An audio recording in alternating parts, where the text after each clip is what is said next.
All right, hi everybody. You did read that WOD correctly. Today we have a 5K run programmed for time. You are more than welcome to actually go all out and do this for time if you want, or basically the main purpose of today is get outside, get some endurance stuff done. I also put a 5K row, yard work, going out for a hike. Today is definitely one of those recovery days where we're just working on long sustained endurance work. So please take it as such. If you are interested, I am gonna do a really quick kind of dynamic warm-up, line drills. We've sometimes done these during class, just kind of down and back from the rig to turf. So you're more than welcome if you don't do anything else. Just watch this for about 10 minutes and do it along with me, and there you go, you've moved today. So let's start with some basic line drills. We'll start first with some toe touches, straight-legged march, keeping the bottom foot pressing into the floor, keeping the leg straight, trying to tap each toe on the way up. And you can designate, 25 feet or so to do these back and forth. I'm just gonna do all these in place right now. All right, and then we're gonna turn that into a death march without weights. So you're gonna stick one leg forward, you're gonna sweep down, reach towards the ground, straight legs, hinging at the hips, sending the butt back, keeping the back flat. So go ahead and walk down your distance or do these in place. It's kind of important before you're starting something like a 5K run. Usually we don't warm up until probably 10 to 15 minutes in, and then you feel really invigorated by the end. So we want to make sure that we're getting our heart rate up to that working level before you start that run, if you really want to do this for time. Let's go ahead and do some figure fours. So we're going to cross the ankle over and sink in, just kind of like we're doing a standing pigeon stretch. You may need a little bit of balance for this. If you have to hold on to something, that's totally fine. And so you're just sinking your butt back, feeling that stretch to the outer thighs. Let's continue doing a few more of these, all the way down to the very end.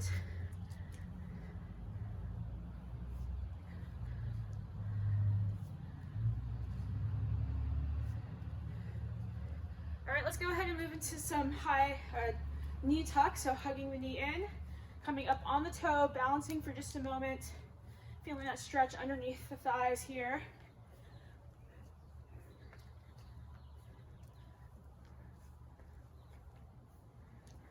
Let's go ahead and switch into quad pull, so pulling the butt to heel, heel to butt, and trying to drive that knee down towards the floor, sending the hips slightly forward, not overextending the back, but just enough to feel that stretch through the front of the hip flexor, through the front of the quads. So you get them stretched up. I mean, you're probably not gonna feel like a huge stretch unless you just did all those air squats yesterday, so this may feel pretty good.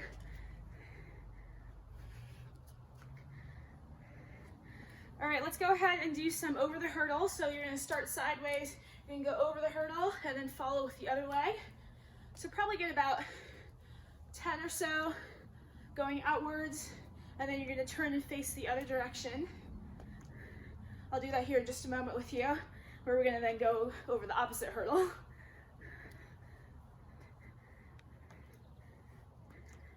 All right, and then let's switch directions. So now let's go with the other leg leading now, and the other leg will follow. Stepping over the hurdle, big wide hip circles, really get some movement in that hip capsule.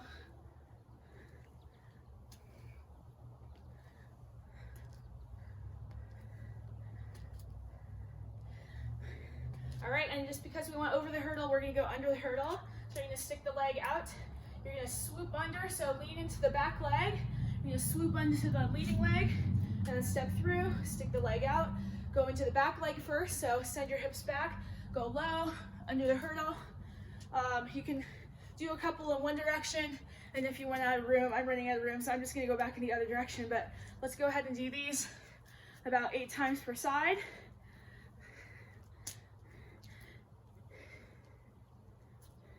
Sticking the leg out, lunging in the back leg, sending the back low, going under the hurdle, trying to get as much depth through your hip crease as you can.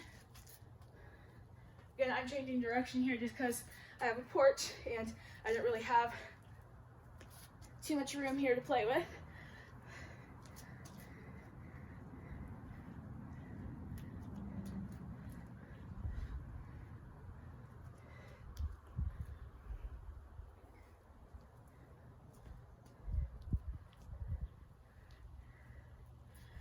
let's do some high skips next.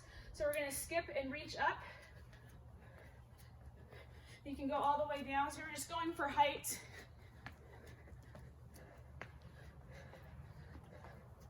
And then I'm gonna go backwards. If you have the space, you can go backwards a couple of times.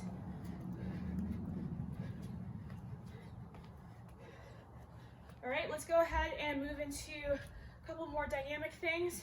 Let's do some lunges forward. And if you're just doing these in place, you can do lunges in place. So I'm gonna do them in place. If you have the space, you may lunge forward, just kind of a Samson lunge.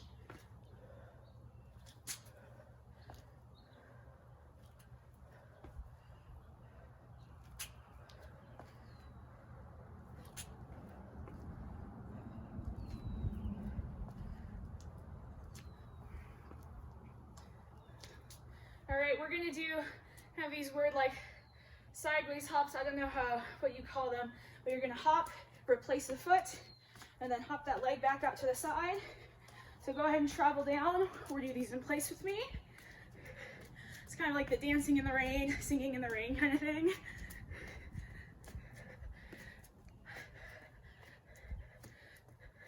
All right, next we're gonna do karaoke. So again, if you have that space, if you don't, just kind of do this in a small little area.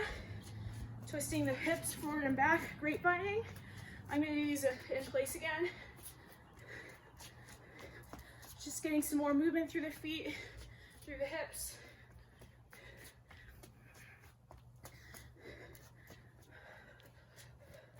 All right, let's do a toe walk really quick. So go ahead and come up on your tippy toes, and let's just walk forward on the toes or do a few steps in place to get our calves warmed up a little bit more.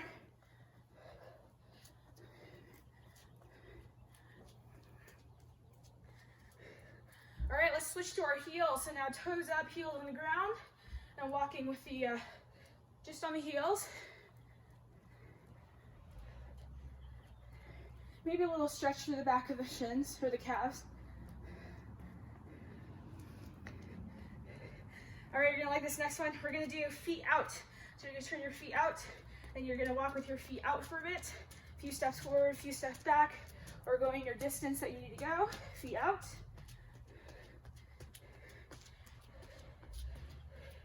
And then we're gonna switch it up and do toes in. So now turn your toes in as far as you can, and let's do a toes in walk. This is strange, but we're just, getting all the movement from our ankles. And anytime we go for a run or whatnot, you're always considering having built up that ankle stability whenever you're stepping that foot in place, just in case you end up rolling on one side of the ankle or whatnot, your ankles are strong enough to be able to support that. Let's do some high knees. High knees for just a moment, going down and perhaps going back your 25 feet or however long you marked off that space.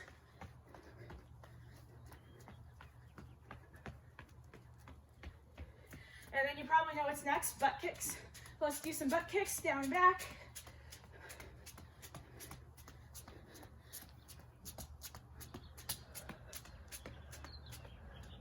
We're gonna do some forward leaning hops. So you're gonna start 2 feet. You're gonna hinge forward at your crease of your ankles. So don't hinge at your hips. You want your entire body to go forward at the crease of your ankles until you're ready to fall forward. And then you're gonna hop and catch yourself with your feet. And eventually turning it into a natural fall forward. This is gonna be really important when you're considering running. You kind of wanna fall into your next stride at the ankle rather than leaning back into it. So again, we're leaning forward and we're falling forward into our toes. And then lastly, what I'm gonna have you do, if you have something to lean up against, such as a wall, what I'm gonna have you do is lean forward into the wall. Again, not at the hips, we wanna lean forward at the crease of the ankles. And we want to think about bringing our hamstrings up into a figure 4. So at the side view, if I'm in my running stroke, I'm making a figure 4 shape. I'm not just picking the knees up, I'm actually pulling up with the hamstring to bring that leg up into the movement. And if you do this slightly leaned against the wall, so I'm gonna lean against the wall, slightly forward, and And I'm gonna pick up my legs, making that figure 4, keeping that constant fall of gravity forward. And then you're gonna turn away and go for a sprint.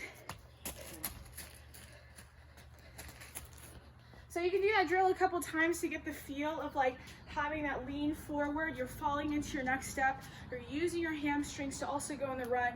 So you land on your forefoot, your midfoot during each strike of the run. So just a few little running mechanics to think of. Hope you enjoyed this nice little dynamic warm up, and go out and crush that run or whatever you're doing today. See ya.